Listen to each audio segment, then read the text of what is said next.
The words of my mouth and the meditations of all our hearts be always acceptable to you, O Lord, our strength and our Redeemer. I am the bread of life.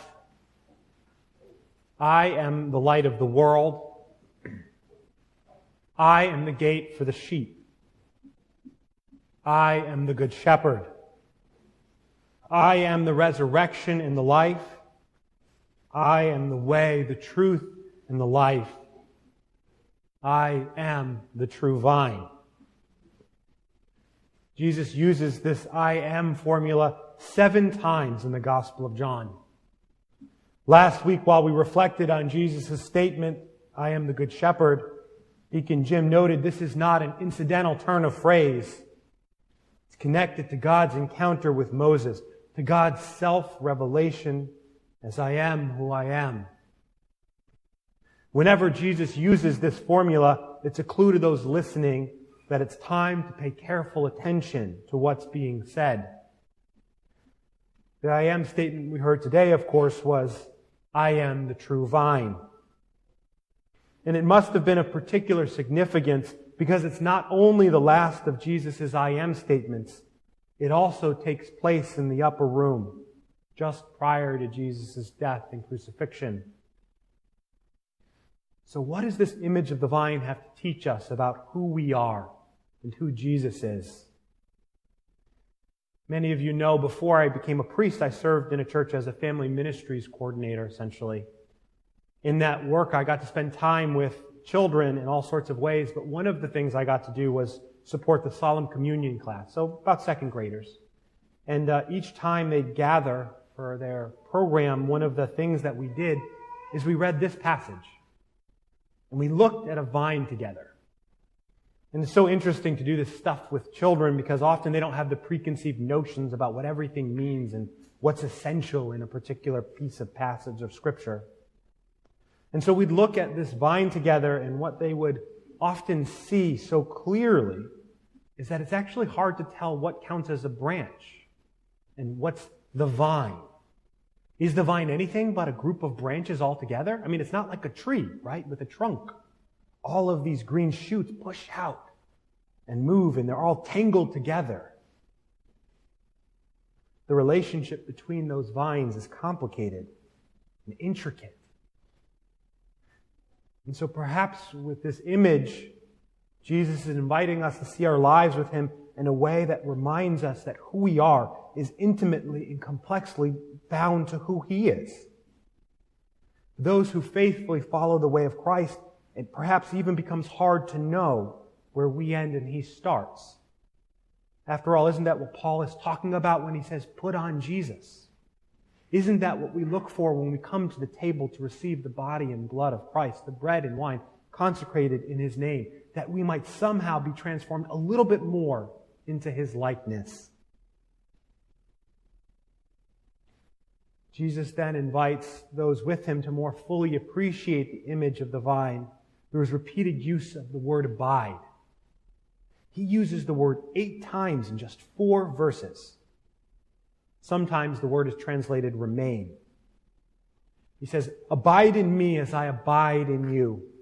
Remain in me as I remain in you. Just as the branch cannot bear fruit by itself unless it abides in the vine, neither can you unless you abide in me. For John, it would seem that there is something essential about abiding, remaining with Jesus. Notice he doesn't say believe. It isn't really about what we think. It's about where we are. Called to remain, to stay, to abide. Called to be in relationship rather than to be cut off from. And it's by staying in this relationship that we then finally become able to bear the fruit. See, for Jesus, relationship is at the heart of it all. And with this final I am statement, He's inviting us to see that who we are is intimately connected with others. Who we are is bound up in the life of the whole, in the lives we share with one another, and in our life with Christ Himself. Former Archbishop of Canterbury, Rowan Williams, describes this way of being connected by saying we're implicated in one another's lives. There is no vine without the branches, and the branches cannot survive without the rest of the vine. They depend on one another for health. Writing about this passage, Caroline Lewis goes so far as to say that it's an image that intimates profound dependence, profound reliance, because life is nothing without belonging, without intimacy, without relationship. And this point is perhaps made even stronger when we recognize the you Jesus is talking about is not you in the singular. It's actually you in the plural. Abide in me as I abide in you all. Or in Southern you might say, abide in me as I abide in y'all. There's actually a guy in Texas who wrote a script, a program, to translate the Bible, retranslate passages in the Bible to show you what's plural and what not. It's actually a really good program. You can pick a dialect. You can pick Southern, you can pick Northern. There's a different one for the UK. But the point, of course, is that we miss some of the nuance of that. And so often we read something as being about me as an individual when it's in fact about us. And in our English language, it's really easy to make that mistake. But we might also wonder, of course, if God values relationship with us so much, what are we to make of this idea of pruning? Wouldn't that just be God casting some people aside? How can a God who loves discard people? What happened to the shepherd who knows each of his sheep by name? To the shepherd even willing to leave the 99 to chase after the one who was lost? It's a good question for us to ask ourselves. How do these things fit together?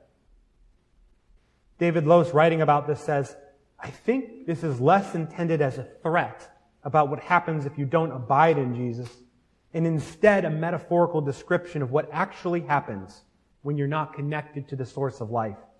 You end up cut off, withered, useless, like the branches and scraps we clean up from our yard and haul away or burn.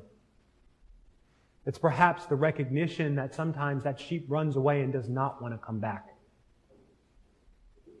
According to this reading, what Jesus is suggesting is then not a threat, but a description of reality. If we don't abide in Him, if we don't recognize the power and significance of our relationships with one another, we end up diminished, smaller, a branch cut off from the vine such that we wither and die. We need one another to live full and abundant lives. And in a way, isn't that a truth we need to hear now more than ever?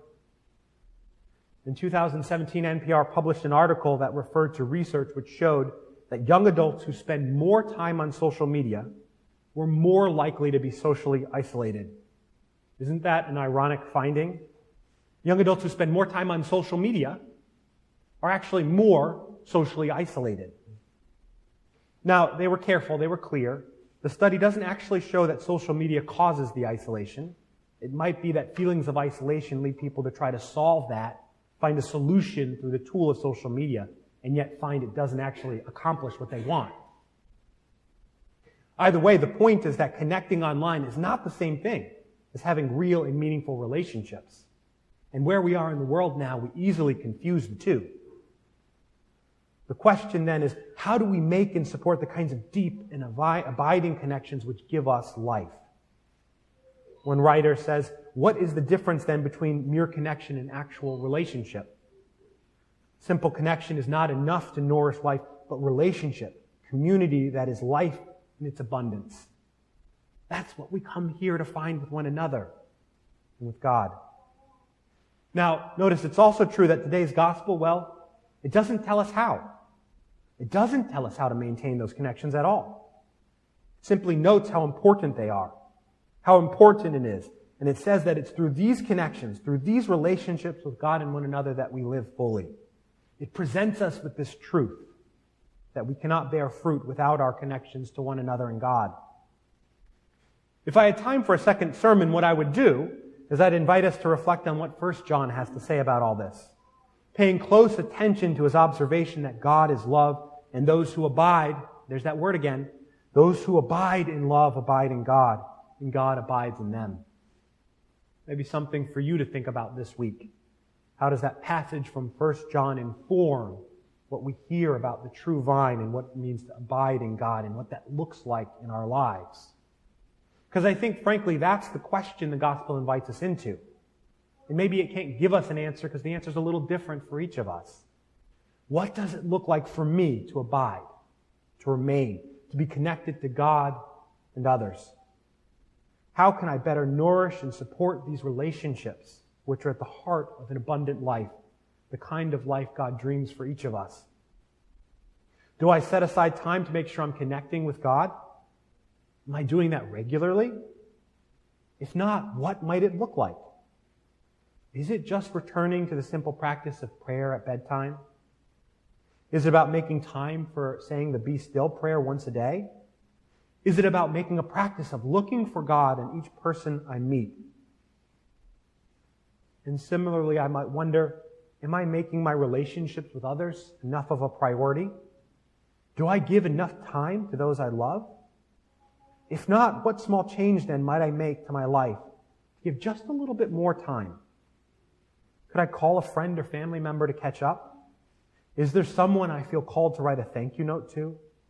Is there something I'm already doing that I can invite someone to do with me? The point, of course, is not to simply find one more thing to do, but it's to recognize how doing those things which connect us at the heart of who we are and who God is calling us to be as a community of faith. People who recognize we can't just live for ourselves, but in fact, it's only through living with and for one another that we can understand what Christ is calling us to be in this world. God, on this day and in the days to come, may you give us the grace to abide in you and to recognize the truth that you invite us into, that we are your beloved, connected to you and one another in profound and real ways. Help us to recognize that who we are is bound up in the lives we share with one another and you, all to your glory. Amen.